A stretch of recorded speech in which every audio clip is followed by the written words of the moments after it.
Media.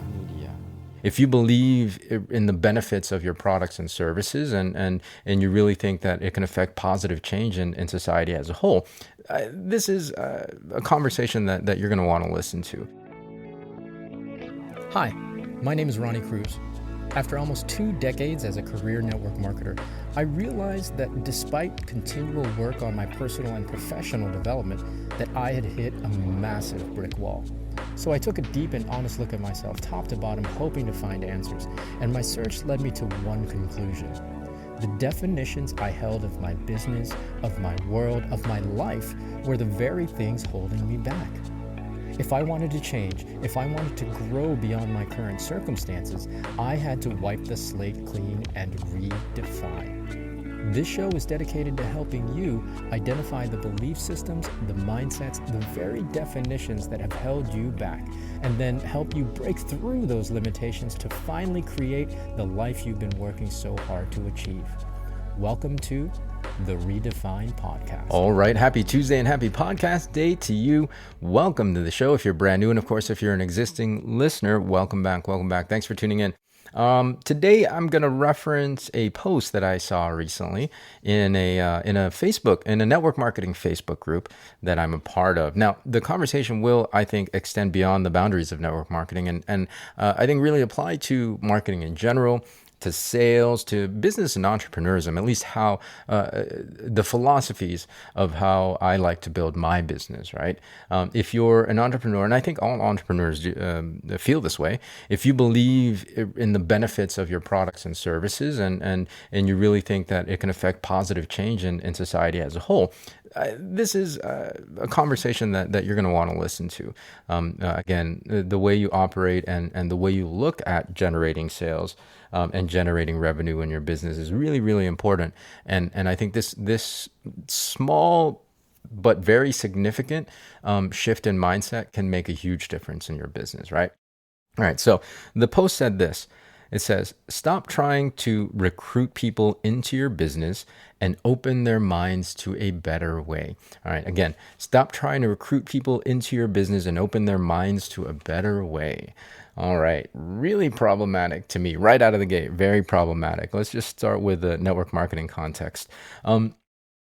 As clever and as witty and as catchy as this post might sound, and I know a lot of people will agree with it and give it the thumbs up and all that. There is so much more nuance, as I always say. There's so many more layers beyond this meme, right? The first thing is that it assumes that the focus in network marketing is still to recruit, right? It's still to build a downline. It's still to bring other business builders into your team and build that multi-level aspect of it.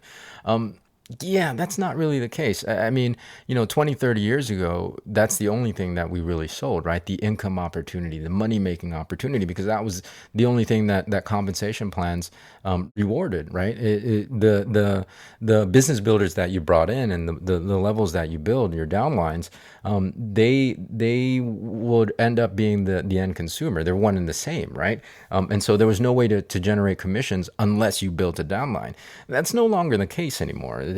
Today, there is a clear distinction between business builder and customer. And of course, as the landscape in the marketplace have changed and evolved with influencer marketing, social media marketing, affiliate marketing, we've had to evolve as well in network marketing. And so there are many companies, including my own, that have created that have adapted their comp plans to account for customer sales. Basically, you can generate significant incomes and even residual incomes at that. Just by acquiring customers, basically just by focusing on what businesses should focus on, and that is selling products and services, right?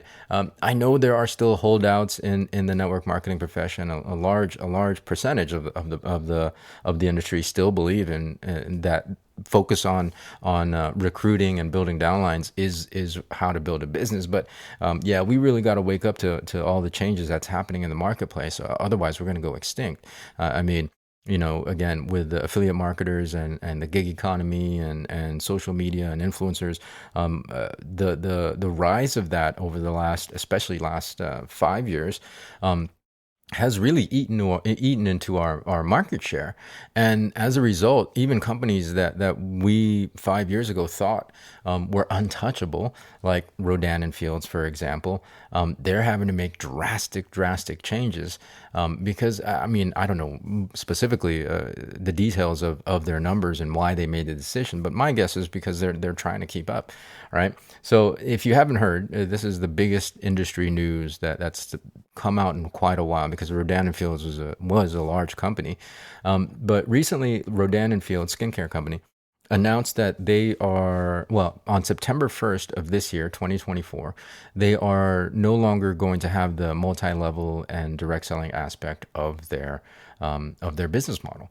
And my guess, again, I don't know the finer details. My guess is that they're going to go more towards an affiliate marketer type of situation, or influencer marketer, right? And so on September 1st, the people who have, especially the larger organizations in Rodan and Fields, a lot of their incomes are going to disappear overnight, right? Again, this is the type of drastic measures that some companies are having to take in order to keep up with the changing landscape in the marketplace. Consumer habits and how people are purchasing and how people are seeing marketing has changed dramatically, and of course, how companies are behaving has changed dramatically. And so, if we don't adapt as a profession, we risk going extinct, at least from a company to company standpoint.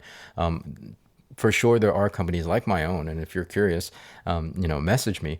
But there are companies that again are adapting to the marketplace and are creating ways to generate incomes that no longer involve having to build a downline, or having to recruit people, or having to convince people that our money making opportunity, our business opportunity, is a better way, right? Which leads me to point number two.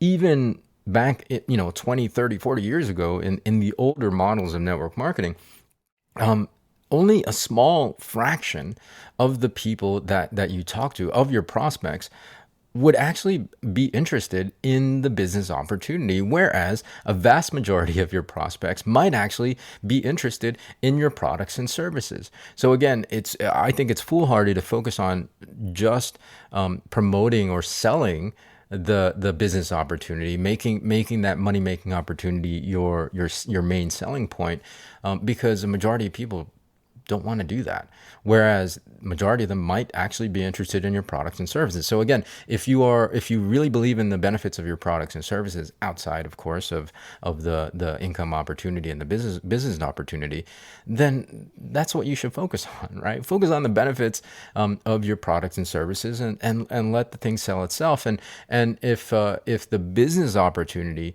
comes up, then you can bring it up, right? If the individual has any interest, then yeah, you can field their questions and you can give them more info.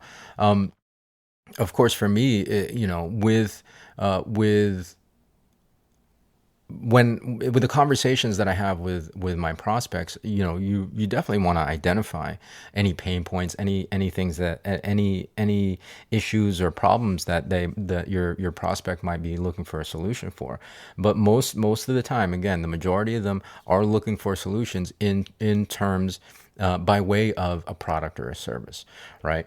All right. Now, outside of network marketing, I think the philosophy of showing them, opening their minds up to a better way, really still speaks to changing their mind, right? Like, that's the root of it. Again, it sounds catchy, it sounds clever, it sounds witty, and it sounds really flowery. Actually, it's really, for me, open their minds to a better way is flowery language for convince them to buy your stuff, convince them why your stuff, your product, service, or business opportunity is better than what they're currently doing. And I think like the focus of that is, and I know I'm flying at the face of traditional sales and sales tactics and sales training and marketing and all that, but the way I've done business is I've focused on the needs of the individual or individuals that are my prospects, right? The conversations that I'm having, I'm not trying to convert them, right? And you know, again, conversion is old marketing and old sales tactic language. I'm just I'm just showing them another way. I'm just showing them another option, as opposed to trying to open their minds. Again, it's flowery language and it sounds cool, but to open their minds is really to change their mind. I'm not in this thing to change their mind. I'm just in this thing to show them another option. And I think when you do that, you allow room, you allow respect, and understanding for that individual to make the decision on their own, right? There's no need, I don't think anymore. Well, again, traditional salespeople and marketing people will argue with this, but I don't think there's a need anymore to try to change people's minds. It's just you show them another option. Yes, empirically, your product, your service, your business opportunity might be a better way. You might have the statistics and the data, but a better way for who? Right? Yeah, of course, it might be a better way across the board from the data standpoint, but for that particular individual or individuals that you're talking to, or that you're having a conversation with, or that you're presenting to, it may not be a better way for them. Right? Maybe they're happy with what they have. Maybe they're not looking for a change. And you don't get to that point unless you have a conversation. You don't have a conversation if you're focused on changing people's minds, because you're focused on your own bottom line and getting them to convert. Right? It seems subtle, but it's a drastic, it's a big difference in how to operate business. Again, build business the way you want to build business. Focus on the thing that you want to focus on. I'm not here to tell you what's wrong or right. I'm here to tell you that what's worked for me is I've focused on the individual's needs, right? I'm focused on my prospects and what they want, and not as opposed to what I want. Of course I want a sale, but that comes regardless of trying to convince them or trying to change their mind or trying to open their minds that my way is a better way. The sale will come. You just have to have more conversations. And if you respect the individuals that you're having conversations with, they're going to be more apt to make a purchase. Maybe not right now in this moment because they're not ready for it, or they're not looking for a change, or they're fine with what they have. But life events might happen down the road for them that they will then, want or consider your products or services. Whereas if you're trying to convince them and you're trying to change their mind in that one interaction, then you potentially can close the door or burn a bridge for future potential sales down the road. Right. So yeah, I mean, again, it's really, really subtle, but I think if we as business people and entrepreneurs shifted our philosophy away from our bottom line and conversion, and really focus on service. And I've talked about this in a lot in the last couple of months on the show. It's really shifting from that yin to the yang energy, right? It's allowing and accepting, and just having a conversation, and showing a better, not showing a better way, but showing another option. Because again, a better way is very subjective. That's really more in your eyes than in theirs. And if you're looking at what you have in a frame of that this is a better way, then there's an unconscious assumption that what they're using or what they're doing isn't as good. And so you have to convince them, in this case, in the language, you have to open their minds that yours is a better way, which is really not the case. It's just another option. So this post would have been better off saying, stop trying to recruit people into your business and just show them another option. Right? Just show them another option, and then respect in subtitles, and then respect their decision, and keep that relationship intact. Right? Keep that relationship intact. So that's my message for today. Yin versus yang. Lean into the yang. Stop trying to convince people and stop trying to change their minds that yours is a better way, because it may or may not be for them at that given moment, right? All right, so that's going to do it. Have a great rest of your day today. We'll see you on Thursday with a fresh new episode. So until then, be well, be safe. We'll see you in the next episode.